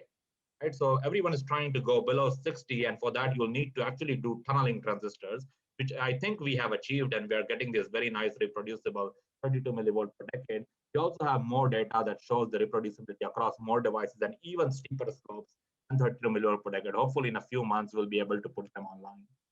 But let me move on to the next big challenge over here, which is that of memory. And as I said before, the challenge of memory is the even bigger one, given how much data we are producing on a daily basis on our internet and other handheld devices. And so the real challenge to actually integrate memory or reduce this latency between memory and processor is to actually build memory right on top of silicon processor. Right? So right now, memory is a separate unit on the side, and shuttling data back and forth from it is actually quite inefficient. The question is, how do you, once you have built a processor, this is a cross-section of a processor, for example, at the bottommost layer are your silicon devices or silicon transistors, and then there are a bunch of layers on top of it known as BOL or back end of the line. FEOL is front end of the line. This is where your silicon transistors sit. Back end of the line is where your interconnects sit. The idea is, can you build memory devices back end of the line? Therefore, you can stack memory directly on top of the processor and reduce this latency of switching data back and forth, right? And so to do this, you actually need low temperature processes. You need low temperature processes to synthesize and put together high quality materials back end of the line. Why is that? Well, once you have already made your processor, it has a thermal budget of about 400 degrees Celsius. If you exceed that thermal budget, you're going to fry up your processor in order to make anything else on top of it. So you need to integrate high performance, high quality materials and devices below 400 degrees C thermal budget. And that is why this is very, very critical. So we are looking in this context of the type of device known as a ferroelectric field effect transistor. Now, this is not a new device. This has been known for 30 years. And the reason this has been known for 30 years and it is quite popular is because this is the lowest energy consuming memory device that is currently possible with the current physics and materials we have, consuming less than 10 femtojoules per bit transaction, right? This is really just the one, include even the write currents in these memory devices are some of the smallest, right? If you compare this to say STT RAM or phase change RAM or RAM, these numbers are much, much larger. The problem, however, with ferroelectric FES has been, there has never been a good scalable demonstration with sort of materials that are compatible back end of the line. Most people that have demonstrated it have not had back end of the line compatible materials, not very high performance either. So this is something that we're trying to solve using a newly discovered ferroelectric material known as aluminum scandium nitride. This is a near ideal ferroelectric material that can be put down at 350 degrees Celsius on top of silicon wafers. And on top of that, we are using the two-dimensional layer as a channel. And we are using 2D layers once again because they can give you high electronic quality. They can essentially be transferred at room temperatures, even if you grow them at high temperatures on other wafers. So in principle, you can have two low temperature integrated materials that can perform this high or form this high performance memory device. So we have demonstrated this. This paper just came out last week in Nanoletters. There's also going to be a press release on it. And what we have made this ferroelectric memory device where it shows very nice hysteresis loops. These are counterclockwise hysteresis loop. And this difference in the hysteresis slope is essentially your memory window. And this is actually very, very good looking. Most ferroelectric memory curves are quite distorted. This is directly translating the polarization of the dielectric into the semiconductor channel above. As you can see over here, here are some TEM cross-sectional micrographs. And so we have also done this in simulation and proven that this is indeed a ferroelectric memory effect. The key thing to note over here is that aluminum scandium nitride gives you the widest memory window, whereas PZT and hafnium zirconium oxide, which are two other competing ferroelectrics, can give you much smaller memory windows. And the wider memory window is actually important for long retention and endurance, which is a key limiting factor that has prevented ferroelectric memory from being commercialized. Again, these are some endurance and retention stats. I don't want to go into them too much, but you can see that the cycle endurance is still pretty good. About 20,000 cycles is what we have gone through. Time retention too, we have gone to about 10 to the power 5 seconds. We are seeing very little degradation of the on-current state. But the key over here is normalized memory window. If I now want to compare across all types of ferroelectric memory transistors that have been made before, what happens when you actually scale them down to sub-10 nanometer thicknesses? Are they going to retain a high memory window or not in concurrently with on-off ratio? And we do find that aluminum scandium nitride gives you the unique advantage that even compared to silicon-based memory or other oxide or other oxide perovskite-based memories, this is going to retain some of the highest normalized memory windows concurrently with high on-off ratio. So this is quite promising in our view, and now we are actually pushing towards making sub-10 nanometer devices on them. Here are some more details about why ferroelectric switching is happening. This is just a comparison between aluminum nitride and aluminum scandium nitride. Aluminum nitride is not a ferroelectric, aluminum scandium nitride is a ferroelectric. So you see very different signs of hysteresis. Here you have counterclockwise hysteresis. Here you have clockwise. Again, I don't want to go into too much detail over here because I'm running out of time. Here is sort of the big vision future vision that we have. And that is that if you look at, for example, the current silicon CMOS chip, we don't want to disturb it. Silicon is going to stay. Silicon is going to stay for all of our lifetimes. I don't think anybody can displace it. So all these calls of molecular electronics, graphene electronics, quantum dot electronics, none of that is going to be possible, right? Because it's a $1 trillion industry and people are not going to get rid of it easily. The way to make silicon better, however, is to think about devices you can put on top of silicon that can make it more efficient, more power efficient, more computationally efficient. And this is where we think 2D semiconductors can play a huge role in terms of back end of the line memory chips, as well as back end of the line power gating chips that can go on top. I think eventually 2D semiconductors can also be introduced here directly on top of silicon to make very low energy switching devices as well. So this is sort of the summary that I have on the electronics part. I don't know how much time I have left, but if I do have some time, I will like to go over a little bit of the photonics part. Professor Stiharu, do I have a few minutes or? Proceed, yeah, sure. It's very interesting. We prefer to listen to you then. Okay. All right. So let me try and get to the sort of second part of my talk, which is why 2D materials are also interesting optical materials. I told you about electronic materials. I also think they are very interesting optical materials because once again, these materials can support hybrid light matter modes, right? These hybrid light matter modes are very well known as plasmons in graphene. They are known as phonon polaritons in hexagonal boron nitride. And in transition metal dichroic, they are not hybrid modes, but I will show you some other hybrid modes in them. But there are very strong response in terms of excitons in two-dimensional semiconductors. These are in the visible part of the spectrum. In the graphene and hexagonal boron nitride, they are in the IR part of the spectrum. So why are we interested in two-dimensional transition metal chalcogenides? I think Joohoon already gave a very nice introduction of them, so I won't go into too much detail. But what I would like to say is from the photonics angle, right? Even though monolayers of TMDCs are direct band gap and therefore interesting for emission applications, even if you look at bulk TMDs, right? So few layers or hundreds of nanometers, they are still extremely interesting. Because if you look at their optical constants, they are still highly wavy in nature, which means excitons are dominating the optical response. But not just that, if you look at the refractive indices and extinction coefficient, even for bulk TMDCs, they are just through the roof. Some of the highest refractive indices and optical coefficients you will find. And especially if you compare it in the context of solar energy, which is at the band gap about 1.34 electron volts, and absorption coefficient, you'll see that they are some of the really highest absorbing materials ever found. More than organics, more than perovskites, 10 times more than gallium arsenide, 100 times more than silicon. They really absorb a lot of light. Right? So we were interested in, again, from the context of photovoltaics, but then our interest evolved into other things, including looking at fundamental light matter interactions. So I urge you to look at this review article, which we published a few years ago. We have published several papers looking at very, very thin photovoltaics using this two-dimensional material, actually sub 10 nanometer thick photovoltaics, and they are very interesting for space applications. I'm not going to go into that in detail over here because that is older work and it deviates from the central theme of the talk. What I want to introduce over here is that excitons in two-dimensional materials, because of their strong resonances, can be coupled to photon to form hybrid light matter states known as exciton polaritons. This is again not new. This has been known for a while in gallium arsenide quantum wells as well as gallium nitride quantum wells, and people have tried to do very interesting things with them in the past. We also have a review article that is sitting on archive. It will also come out soon in a good journal summarizing all this. But this exciton photon hybridization has taken a whole new turn for when it comes to two-dimensional semiconductors. Because of the strong exciton binding energies and extinction coefficient, you can now do that at room temperature really easy, right?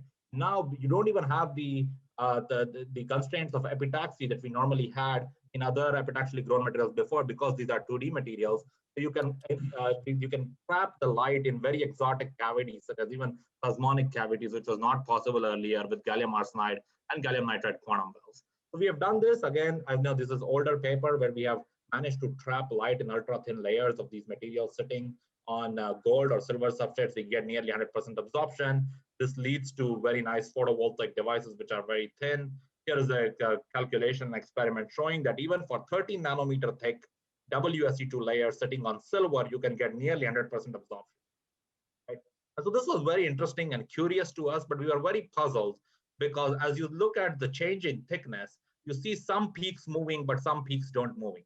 So this peak over here, which is the excitonic peak, which is not moving, but these other peaks over here, they are moving as a function of thickness. So clearly they are photonic peaks, right?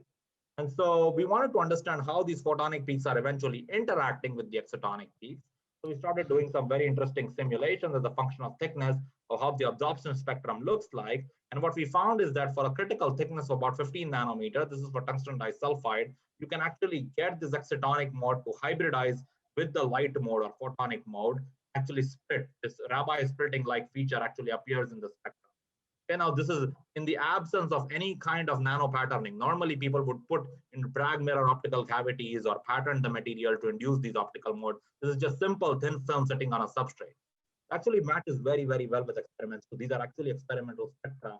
If you lay the peak points of the experimental spectra on the theoretically calculated one, actually matches really, really well, right? With both sort of an two oscillator model as well as electromagnetic wave simulation. I will note that this can only happen again in two-dimensional semiconductors because of the strong focusing of excitons into the optical density of states. And it happens on all kinds of metallic substrates, gold, silver, aluminum. In fact, in aluminum, it is really, really strong. And it happens for all kinds of 2D materials, WS2 and WSE. This does not happen for similar types of 3D materials with similar types of band gaps, namely gallium phosphide and gallium arsenide. And you don't see this kind of splitting in here. And this is because, once again, the optical density of states in 2D materials are focused in the excitons. Because they are focused in the excitons, they can actually interact strongly with the light and lead to this formation of hybrid states. So if you go further and actually break the symmetry in them by doing nano patterning, you can introduce even more hybridization. So we took some flakes of WS2 over here, nano patterned some slits in them. Now light can come in. this slit can actually excite plasmons in the gold. Then the plasmons can start interacting with excitons as well as the Fabry-Perot mode. We have three-way light interaction happening over here. We see new modes emerging. These are again experimental points overlaid on simulation. The simulation shows that these are indeed confined plasmons at the interface between the gold and WS2. Here are the experimental plots showing you these very strong plasmonic modes emerging as you pattern these structures. And here is a simulation showing you that as you change the width of this patterning, you can induce first order, second order, third order, fourth order plasmon mode. This first, second, third, fourth, they keep emerging as you sort of change the momentum coupling in plane of the incoming light. So that basically ends that part. And I would like to very briefly take 1 minute to say that what I was talking about until so far are actually bulk layers. It's a few layer thick. They actually have bulk electronic structure. But what about monolayers? I think trapping light in monolayers is actually much harder, but they are also more valuable, as Joohoon pointed out, because they are direct band gap. This is not easy to do, and we have actually suggested several techniques to do it again a few years ago. Some of these techniques have been realized by the community in literature. We have now been taking a very new approach in doing this, actually over wafer scale. So now these are no longer your simple experimental materials with tiny devices sitting in the lab. They're actually wafer scalable materials. So this is why I have great hope that two-dimensional materials in both electronics and optics will ultimately make it to industry, because you can synthesize them over large scale, over wafer scale with very high quality. What we have done is actually made super lattice structures out of them, alternating layers of MOS2 and dielectric layers. And what happens is, because you are doing this alternate layering, it ends up trapping the light by bouncing light multiple times inside. So without the need of any nano patterning, you can see centimeter scale structures over here. These are centimeter by centimeter structures. They're absorbing 80 or 90% of the light and yet retaining monolayer character. So they can also luminous very strongly, as well as they can support exciton polaritons if you shine light at them at an angle. They naturally get into this waveguide mode. This waveguide mode strongly couples with the excitons and leads to this exciton polariton splitting over here. This paper has been posted on arXiv if anybody is interested. We're also recently looking at this hybrid 2D perovskite that Joohoon pointed out, and these are also very interesting. They also show very interesting light matter coupling. Again, I don't have time to go into it.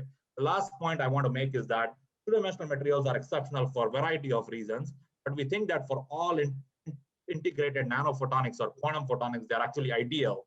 There are a few reasons for that. One is because they have a very high index, they're easy to integrate and fabricate. You don't have to worry about lattice matching epitaxy.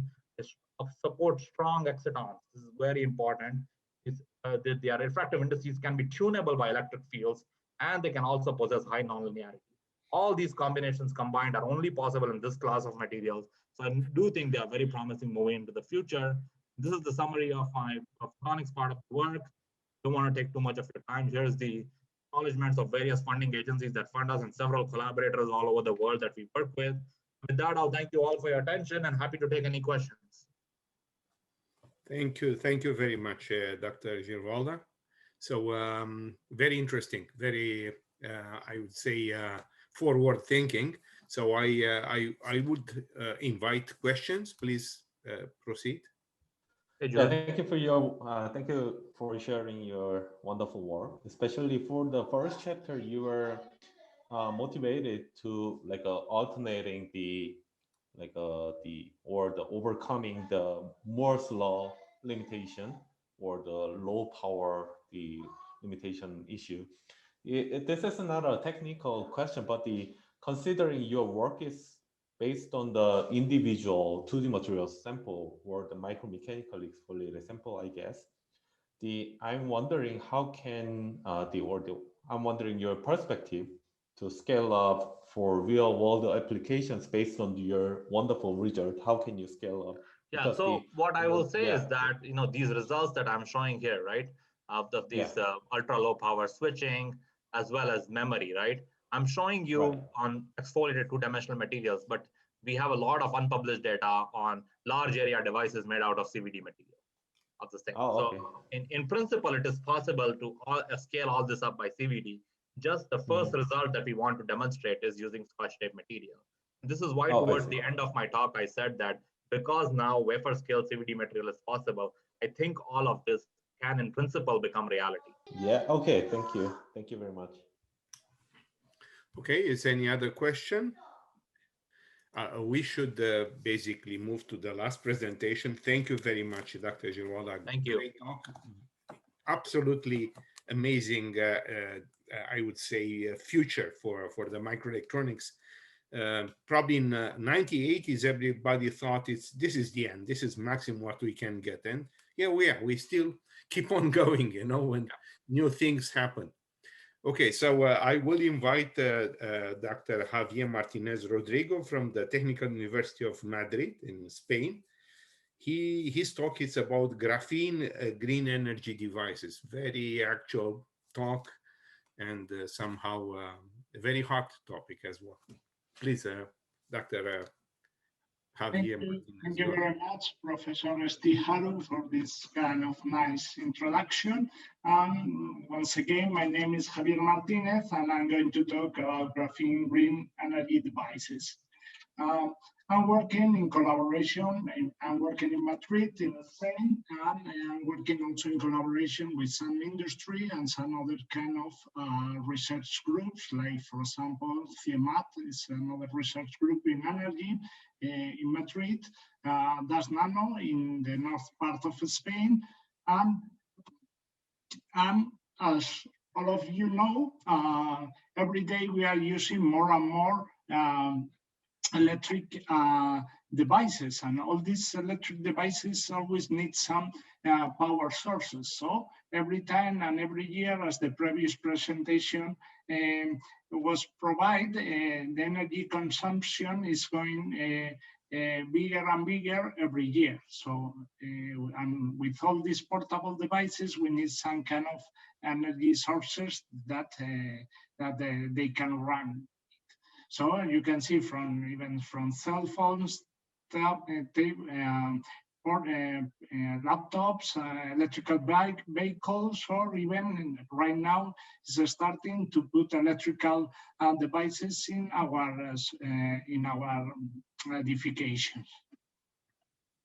Well, my institute is called Institute for Optoelectronic System and Micro Nanotechnology. So as you can see, we are in a big clean room in Spain for making a lot of electronic devices, and we have to dress up like you can see in this picture for avoid any kind of dust contamination with our kind of micro and nano devices that we fabricate. Our clean room has 400 square meters, but also when we go out from the clean room, we have all our characterization laboratories just in the next door. So we can fabricate the device and immediately characterize in our laboratories. And also we have another kind of instrumentation and electronics labs. And with this technology, we can fabricate different devices with different materials. So we are working with 3-5 semiconductors for doing optoelectronic devices like LEDs or some kind of photodetectors, but also we are using 2D material like graphene, or we are using even a magnetic material just for doing spintronics. And the 3 biggest clean room in Spain for doing micro nano fabrication, we are close together in a Spanish network of micro nano fabrication called Micro Nano Fabs.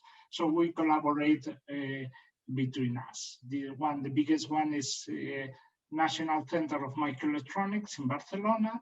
And also the other node of this network is the Polytechnic University in Valencia, the Nanophotonics Technology Center. Well, more in concrete, in my group, we are working in research in graphene, but we have 3 different lines that we are working in with graphene materials or 2D materials also. One is green energy, that is what I'm going to talk about today. And we are mainly using the graphene in supercapacitors, that are devices that can provide energy, storage energy, and later provide, and solar cells that can generate, are devices that can generate energy. But our group also has another research line about information and communication, where we are doing plasma resonator, GFETs, and other 2D materials, or 3.5 semiconductor devices. And finally, graphene also we are using for some biological application. But today I'm going to talk only about green energy, supercapacitors, and solar cells. Well, first of all, you need to grow the material for making these devices. So we started to grow the material in a very cheapest way at the beginning, just with some large area gravitation from polymers. You can have any photoresist, you heat it up, and at the end you have some kind of graphene-like structure. This is not good because the peak of the defects in the Raman spectroscopy of these materials are not good, but for flexible application or low-cost technology sometimes is good.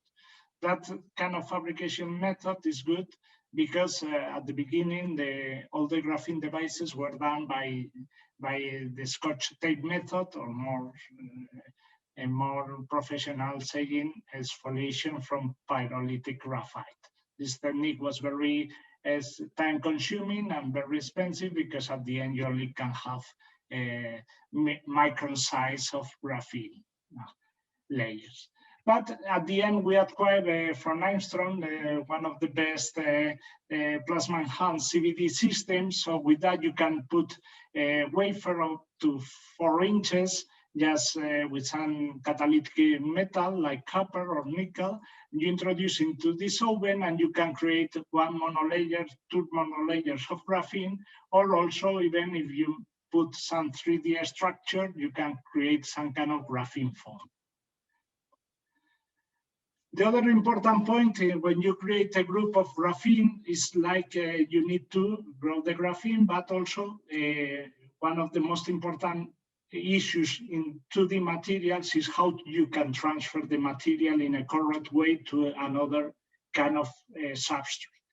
This kind of transfer of the material from one side, from the CVD to our desired substrate is so delicate because normally people do it manually, and that's the reproducibility is not so good. So at the end, we think that we should do it with an automatic transfer system or with a robot that we don't have to touch the graphene at any time. So in that case, we collaborate with Professor Thomas Palacios from MIT in USA, and we fabricate or design this kind of automatic transfer system where we put the copper foil with the graphene here on top. We put our substrate, we press a button, and we can transfer the graphene. We can remove the graphene from the copper, make it in a liquid to keep on top of the liquid, and at the end go very gently deposit it on the substrate that we wanted to work with, that to make the device. So in that case, the graphene don't get broken, don't get modified, and the properties of the graphene are similar or quite similar to the graphene that we grow by CVD. You can see the first picture that we get over here. You can see even more clear in this case. This is a 4 inches wafer, and this is a 3 centimeter to 5 centimeter square of graphene. And you can see that at the beginning, the graphene was in this kind of copper foil. It was folded, this copper foil with the graphene on top, but at the end, with this automatic system, we eliminate all the copper, the graphene get completely flat, because at the end there is some kind of surface tension in the surface of this Teflon tube, and at the end we deposit over the silicon wafer that we wanted, and we get a good transfer of the material, of the graphene material, to our silicon dioxide wafer. Well, so we know how to grow the material, we know how to transfer, so we start to make our first devices with graphene. So you can see we start with doing some electronics like hall bars, some van der Pol systems, some TLMs to characterize the mobility of the graphene. And at the end, we try to make more sophisticated devices like transistors and flexible electronics. But we discovered that graphene has a lot of good application because of his properties. Is very good candidate to be used in energy application. And in energy, the biggest energy application fields are normally for energy storage. It's lithium-ion batteries, and graphene is used in some kind of nanoplatelets for some kind of lithium-ion batteries. But the main potential of the graphene in energy storage is in supercapacitors, in this kind of devices. You can see from here that maybe some of you know what is lithium-ion batteries, probably all of you, sorry. It's conventional batteries. Some kind of you know what is fuel cells and the conventional capacitors. But supercapacitors are in this region. This is the Ramon plot, where you can plot the power density versus energy density. So all the supercapacitors try to get a high power density with a high energy density. So this is the idea that every time is putting more and more effort to incorporate this kind of supercapacitors in electric vehicles to get more, to have more autonomy. Well, so the first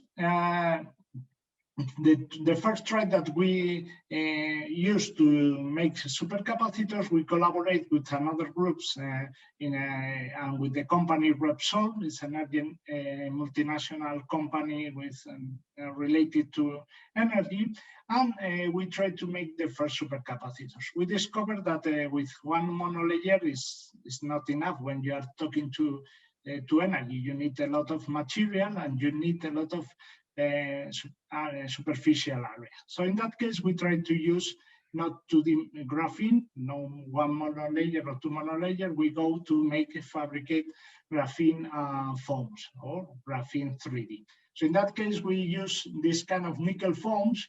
We introduce into the CVD and we grow at the end graphene on top of them.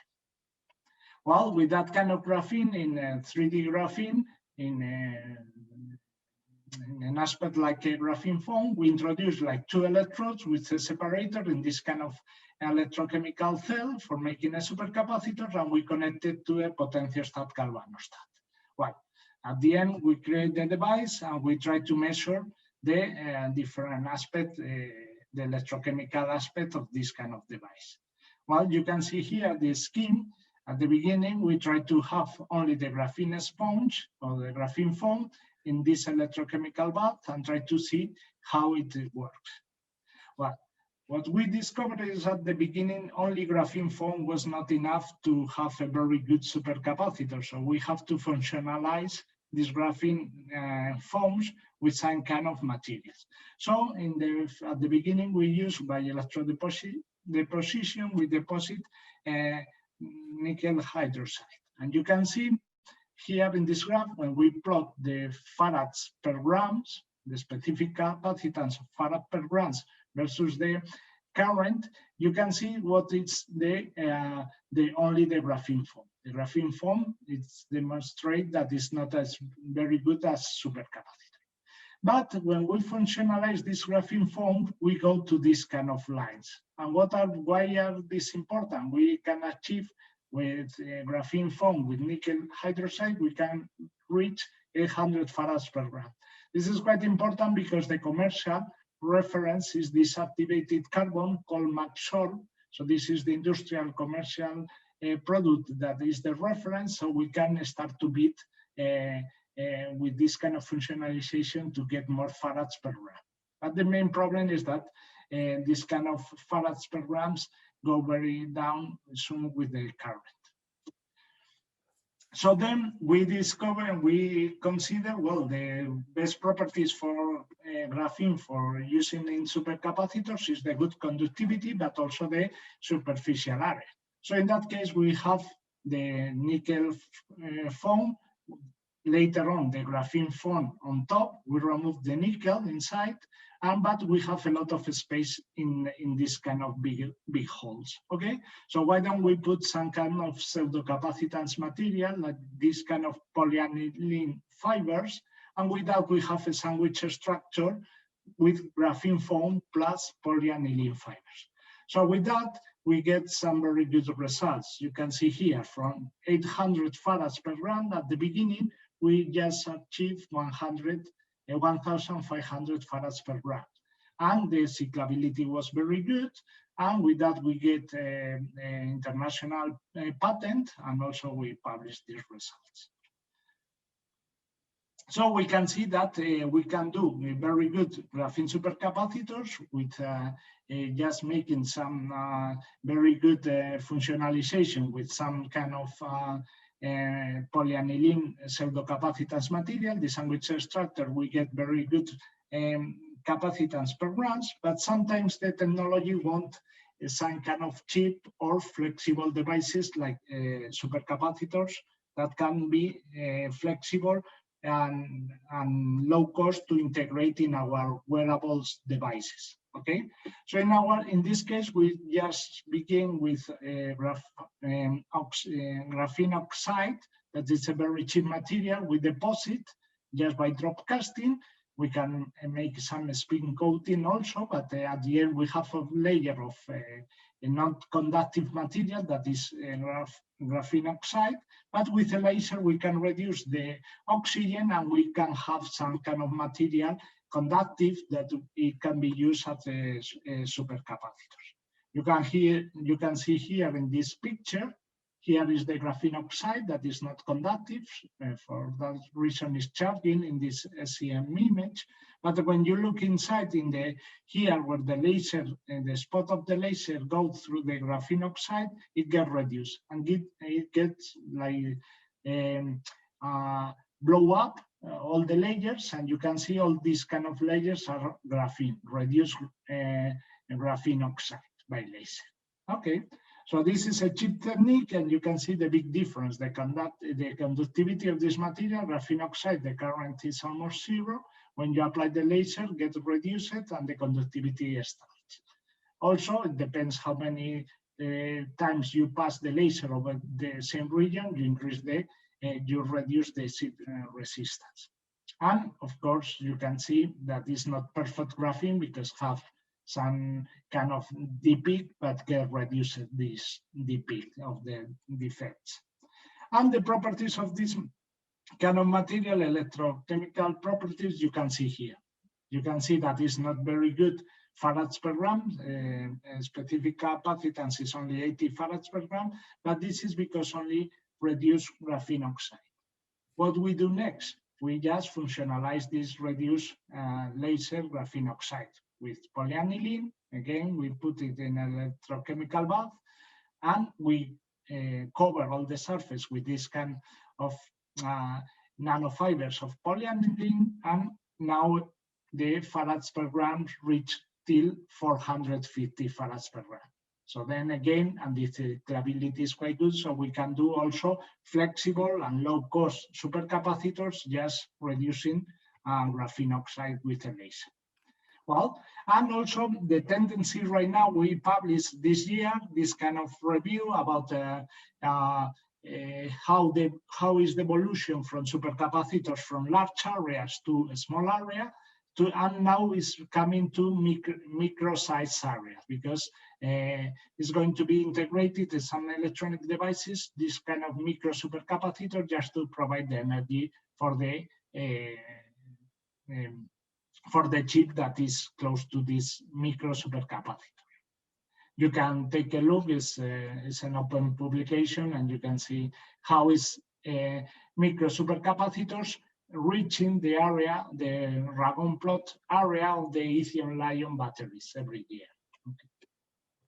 Well, the other important aspect in energy is to, okay, supercapacitors and lithium-ion batteries are for storing energy, but how you can generate energy. But normally the most used one, this is using solar cells. Here is more or less the best research efficiency of solar cells, and our university get this point in 2009 with this kind of, there are a lot of technologies for making silicon, for making any kind of solar cell. You can use too many technologies. But the important thing is how we can improve or how can introduce the graphene to make this a better solar cells from a conventional solar cells. Okay, so first of all, we have to understand how is the basic elements of a solar cell. You can see here in this picture, you just need two materials, N-dope, P-dope, and just the absorber, the emitter, the electrodes, and the anti-reflective coating, just to, in order to not to escape the solar light. Okay. Normally, this company started to do this kind of silicon solar cells, and the most used ones are the what is called silicon heterojunction solar cells. Well, so in that case, we don't have that capability to fabricate, but we collaborate with this kind of centers, ICMA, that they normally have the expertise to fabricate these silicon heterojunction solar cells. For that solar cells, you just need to have this kind of PVDs, physical vapor deposition system, and at the end, the silicon heterojunction cell has two top transparent contact electrode and this structure of the silicon solar cells. So what we can see that in how we can introduce the graphene, our goal in this kind of solar cell was to replace the transparent conductive oxide that normally is indium tin oxide, ITO. Okay, so the first try, we just compare standard solar cells with this technology with 80 nanometers of ITO as top transparent contact on the front, but we saw that in reality applying just one monolayer of graphene is not enough because the IV curves, the electrical characteristics was not good. Okay, so it was not compared, so it was not as good with only one monolayer of graphene. So at the end we start to fabricate graphene and one monolayer. We study the SiC resistance, and at the end, with our transfer system, start to put another second graphene layer on top, and we study the transmission of the light and also the SiC resistance. And we start to see that after three deposition of three layers of graphene, one on top of another, we start to get the SiC resistance similar to the one that has the industrial 80 nanometer of ITO, of a standard indium tin oxide electrode. So we saw that it was necessary to put three layers, and with three layers of graphene, we can see that we have more or less the same characteristic of an industrial standard solar cells with 80 nanometers of ITO. So it was, we published this article in Micro Machines. And here is a picture of the solar cell. Well, and what we are working right now? Well, sometimes it's very important just to characterize all this material, but not with a probe station, because you are touching this kind of material. So we collaborate with this industry in the north part of Spain, that they can do this kind of maps of conductivity and resistance maps just without no touching the electrodes. So it's quite interesting for us. And what we are doing right now is a hybrid device that we combine a graphene silicon solar cell, and in the back we are integrating a supercapacitor made with graphene. For that reason, you need to have this kind of aspect. It's so big right now. Here is the solar cell, and in the back is the supercapacitor. But also the main problem is that you need some electronics to charge and in an appropriate way all the energy that the solar cell provide to the supercapacitor. At the end, it's a hybrid device that will have both things: generation of energy through the solar cells and storage the energy with the micro supercapacitor. Okay, and the most important thing of this electronics, the electronics from the interface of these two devices, is that you have to be working here in the maximum power point of this IBQ. Well, just to conclude, is just to say thank you to all the collaborators in our groups, that you can see that they are from different parts of the world, from South Korea, China, India, and also from Italy, and also people from Nepal, because we think that the science is important for all the people in the world, and we like to collaborate with all the people that we can. Also, we collaborate with ICMA, this group from energy in Spain, and also we have to thank you to Professor, it's a reference worldwide in graphene technology, that is Tomás Palacios, that he's the head of the graphene group at the MIT in USA. Okay. So if you have any question, just let me know, and I will try to do my best. Thank you very much, Professor Martinez. Very interesting, I would say, review over field of extremely high interest for the future. And if we look back, I don't know, 30 years, you know, this graphene was just dirt, right? I mean, nobody would look at it with any interest. Look what where science drives us. So if it's any question. May I ask a quick question? Please go ahead, Dr. So Javier, great talk. I wanted to touch upon your results on solar cells and this silicon heterojunction solar cells that you mentioned.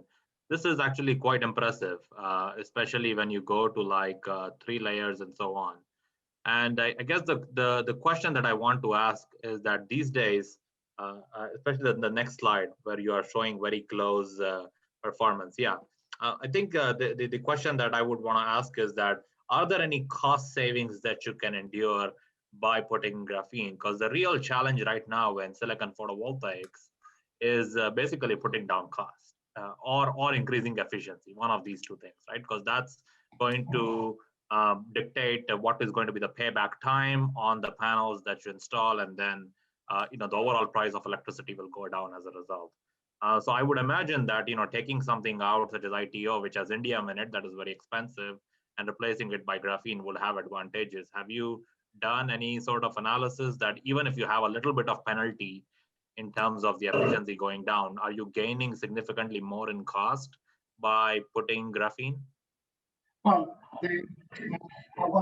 we have started because it's true that the industry, especially photovoltaics industry, they make it as cheap as possible of the standard solar cells. So it's very difficult to beat in cost, because they are all these panels that we see on the roofs are very cheap. So at the end is, but we have a strong collaboration with the European Space Agency, and they, for this application that they want to go for, like for example, for satellites or Mars application, they don't look so much the cost. So these kind of solar cells are the trade-off application for where is still graphene is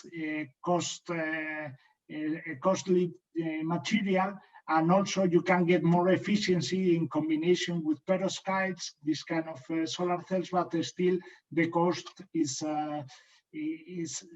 these kind of cells are expensive. It's basic science, but at the end, when the people start to work with carbon fiber, at the beginning was very, very expensive material. And at the end, even now the whole planes are putting more and more carbon fiber. So we expecting that in the next 10 years, it will be a very drop in the price of graphene material, because it's only carbon. At the end is, yes, it's difficult to produce right now, but at the end is one monolayer of carbon.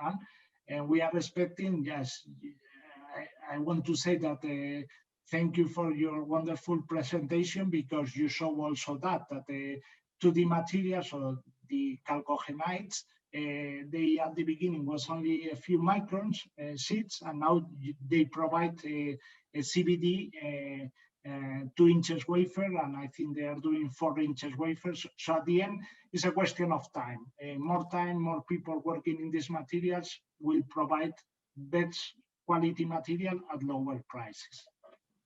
Okay, thank you. Okay, you're welcome. Okay, thank you. It's any other question or any other comment on the presentation? Indeed, the history shows with no doubt that the price it's an artificial. I mean, it's not artificial, but it's always going down. Where for whatever is not possible that the price is going down, the technology will disappear. So it's a selective process, and definitely graphene and graphene technologies, they will be here to stay because there are newer and newer approaches, less expensive, from Scotch tape, as you mentioned, the one, to the novel ones that are really trusty. Whatever you get, it's consistent. The price is going down. So eventually, when the price will not go down by any means, that technology will automatically be phased out, no doubt. So I believe that this would be all. If it's any other question or comment, please proceed.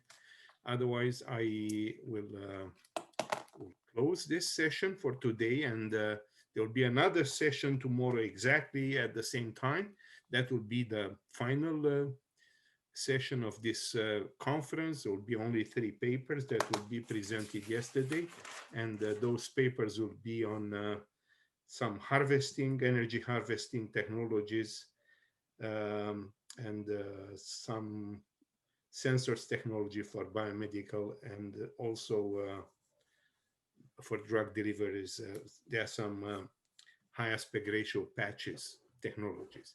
So if there is no much to say, no more to say, I will thank you for attending this session.